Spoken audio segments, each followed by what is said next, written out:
Hello, and welcome back to part 4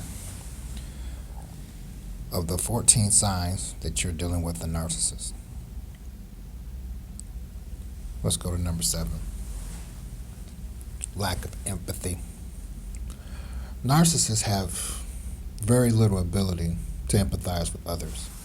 They tend to be selfish and self involved and are usually unable to understand what other people are feeling. Narcissists expect others to think and feel the same as they do, and seldom give any thought to how others feel. They are also rarely apologetic, remorseful, or guilty. But narcissists are highly attuned to perceive threats, anger, and rejection from others. At the same time, they are nearly blind to the others' feelings of the people around them.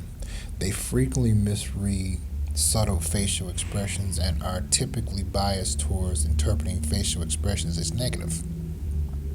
Unless you are acting out your emotions dramatically, the narcissist won't actually perceive what you're feeling.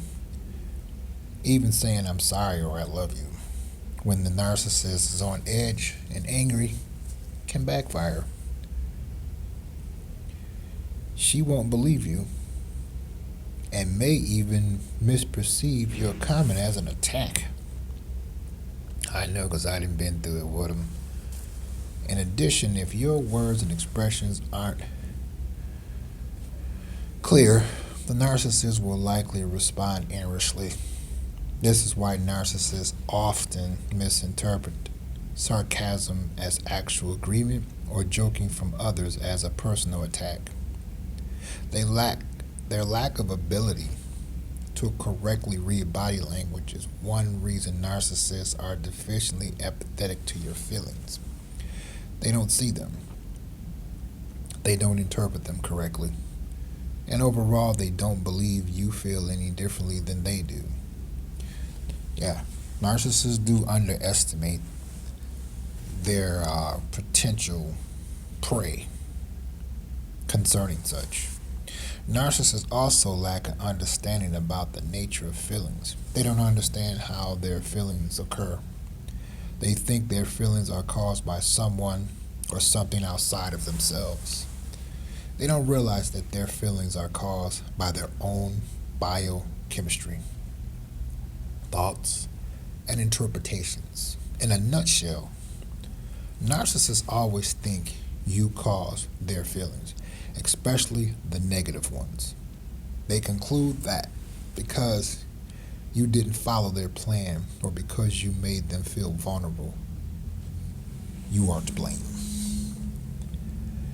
This lack of empathy makes true relationships and emotional connections with narcissists difficult or impossible.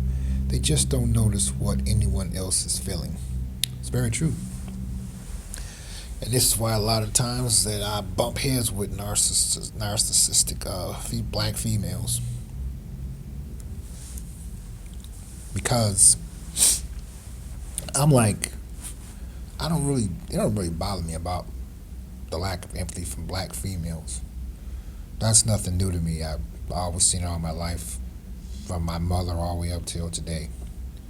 But they still get upset when I'm just like, okay, well, if you don't care about it, okay, well, I gotta go. I got something else to do. Or I'm just ready to move on with my life. I'm not gonna make you feel a way that you simply don't feel or incapable of feeling. And they get upset about it. I'm like, well, that's just too bad. Because a narcissist is a phony. It's an illusion. It's not a real person.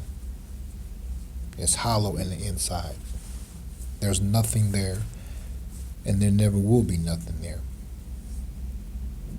Because they live through illusions and different masses and different behavior patterns of characteristics of make-believe characters, not a real human being. So let's go to number 8,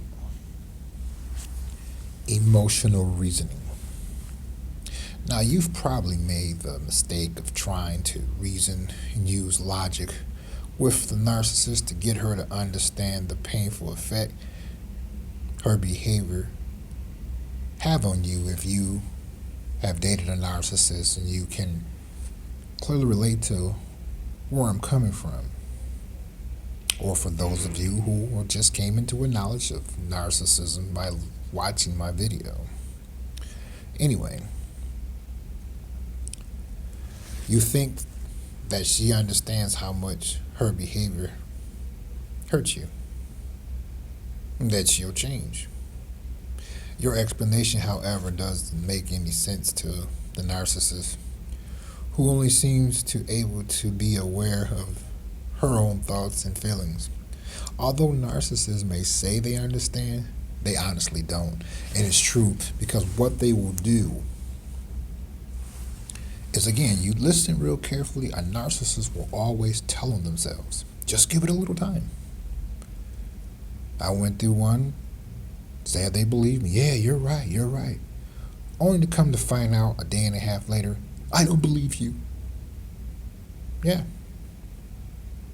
Therefore, narcissists make most of their decisions based on how they feel about something.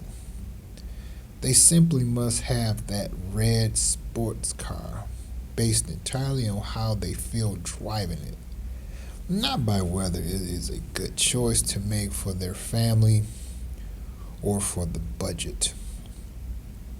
If they're bored or depressed, they want to move or end the relationship or start a new business. They always look to something or someone outside themselves to solve their feelings and needs. They expect you to go along with their solution, and they react with irritation and resentment if you don't. Now, I know firsthand of dealing with that, because as I told you in the previous videos, narcissists, they can't stand my motherfucking ass, because I ain't doing a motherfucking thing that I don't want to do. Period. I don't care, okay? If you go cheat, I don't really care. If you're going to leave, what you still standing here for? You know, there's nothing they can do with me. And this expecting for you to go along with their solutions, I'm like, no, that's your opinion. All right, well, you spend your money on it. I don't need anything from you. I don't want anything from you. I'll tell them. There's nothing that I can't get or need that I want that I can't get for myself. And it's crazy, because a lot of times dealing with a narcissist that you didn't know was a narcissist, or even for those of you who know narcissism and their behavior, you already know the antidote is no contact. Leave. End of story. So, tune in for part 5 of the 14 signs that you are dealing with the narcissist. Don't you go anywhere.